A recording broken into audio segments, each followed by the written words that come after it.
ٹھیک ہے، ساتھ ہی رہے گا. اسی دوران ہمیں بریگیڈیئر ریٹائرڈ بابر علاؤالدین نے بھی جوائن کیا، ان کو ویلکم کریں گے. بہت شکریہ وقت نکالنے کے لیے ٹرانسمیشن کے لیے. بابر صاحب، ہم یہی گفتگو کر رہے ہیں کہ ہم ہر سال اس طرح کے پروگرامز کرتے ہیں، ٹرانسمیشنز کا آغاز کرتے ہیں، لیکن ہم دیکھتے ہیں کہ بار بار ہمیں یہ ریپیٹ کرنا پڑ رہا ہوتا ہے. قراردادیں موجود ہیں، سارے وسائل بھی سامنے ہیں، لیکن اس کے باوجود جو عالمی ادارے ہیں وہ اس طاقت کے ساتھ آواز نہیں اٹھاتے ہیں. باقی چیزوں پہ آواز اٹھائی جاتی ہے، میڈیا کوریجز ہوتی ہیں، لیکن آج کے دن پہ انٹرنیشنل میڈیا اس طرح سے رپورٹ نہیں کر رہا ہوتا. وہ سب چیزیں کیوں نہیں ہیں کشمیر کے معاملے پر؟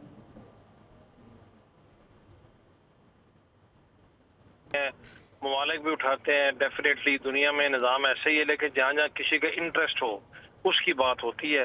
جہاں پر انٹرسٹ نہیں ہے وہاں پر قراردادیں بے شک موجود ہوں، اور یہ قراردادیں بھی سیکیورٹی کاؤنسل کی ہے. ہمیں سب کو پتہ ہے کہ سیکیورٹی کاؤنسل کی جو قراردادیں ہوتی ہیں وہ بائنڈنگ ہو جاتا ہے، بیکاز P5 ممبرز جو ہے اس کو ان کی مرضی کے بغیر وہاں سے قرارداد منظور نہیں ہو سکتی. بٹ چاہے کشمیر کا مسئلہ ہو یا فلسطین کا مسئلہ ہو، دنیا کے دو سب سے پرانے مسئلے ہیں، تو اس پہ سیکیورٹی کاؤنسل کی قراردادیں موجود بھی ہیں، لیکن ان پہ عمل نہیں ہو رہا.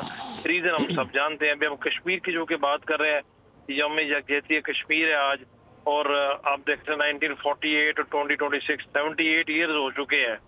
بے تہا وہاں پر مظالم بھی ہوئے، لوگوں نے قربانیاں بھی دی، ہر روز کوئی نہ کوئی واقعہ ہو رہا ہوتا ہے، ہیڈ لائن بھی رہتی ہے. لیکن چونکہ ظاہر ہندوستان ایک بڑا ملک ہے، اس کے ساتھ لوگوں کے ویسٹڈ انٹرسٹ ہیں دنیا کے، اس وجہ سے ان قراردادوں پر عمل نہیں ہوتا. دنیا بھی خاموش ہے، اور یہ حقیقت بھی ہے، اور اس میں کوئی شک بھی نہیں ہے، لوگ مانتے بھی ہیں کچھ لوگ.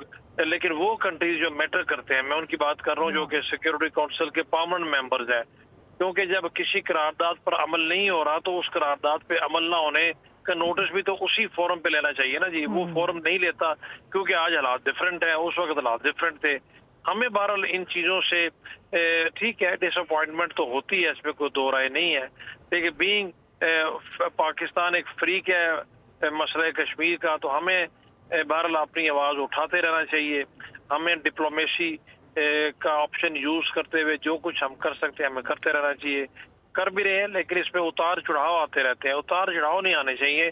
پاکستان کی فارن پالیسی کا ایک بیسک پلر ہے مسئلہ کشمیر، تو اس پہ ہمیں ہر وقت حالات کے مطابق، گراؤنڈ ریالٹیز کے مطابق جو کچھ ہم کر سکتے ہیں ہمیں کرتے رہنا چاہیے. اسی سے عالمی ضمیر بھی پھر جاگتا ہے، یا ایٹ لیسٹ لوگوں کو ہر وقت اس چیز کا ادراک تو رہتا ہے کہ یہ بھی ایک مسئلہ. اگر ہم کرنا چھوڑ دیں گے تو پھر تو بالکل لوگ اس کو بھول جائیں گے. پھر ہندوستان تو جا کے یہی کہے گا کہ یہ مسئلہ بھی مزید کو مسئلہ رہا نہیں ہے. اس میں تھوڑی سی ایک کنسنسس پیدا کرنے کی ضرورت ہے، تھوڑا ڈپلومیسی میں پرو ایکٹیو رہنے کی ضرورت ہے.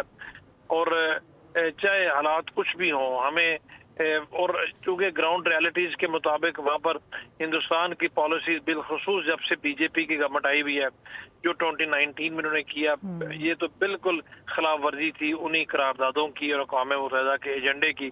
وہ یہ کر نہیں سکتے. بابر صاحب، آپ یہ نہیں سمجھتے کہ جو عالمی دنیا ہے وہ اس کو ایک سرحدی تنازع کے طور پہ لیتی ہے؟ شاید اس وجہ سے ہر بار اس طرح سے مؤثر انداز میں آواز نہیں اٹھائی جاتی، جبکہ اگر دیکھا جائے تو یہ تو ایک بہت بڑا انسانی المیہ ہے.